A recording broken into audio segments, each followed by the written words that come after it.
murazi ko dufise umubanyi mu buraruko bw'igihugu cacu atatubaniye neza, akaba ubuho aguma duhigira aturitse urutoki ngo Uburundi nibwo bumwononera mu mugambi wo kwihagira igihugu kibanyi ca Kongo.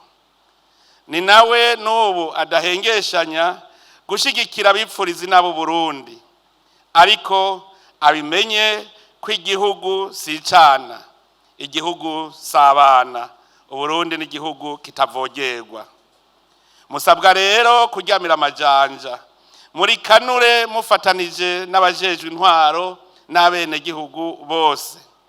Ico tubemereye nuko natwe urwo rugamba tuguma tugwiteguriye mu buryo bwose. Ndabamenyesha ko n'abene gihugu bose barikanuye, uwuzohirahira agatera Uburundi iyo ntambara azomenya ingene ayitanguye, ntazomenya ingene izohera. Cyo nobwira uwurota wese ashaka gutera Uburundi, nomubwira nti arahirwa abasenga iyo dusenga, ahandi hoho izoherera iwe kuko Imana ntirenganya.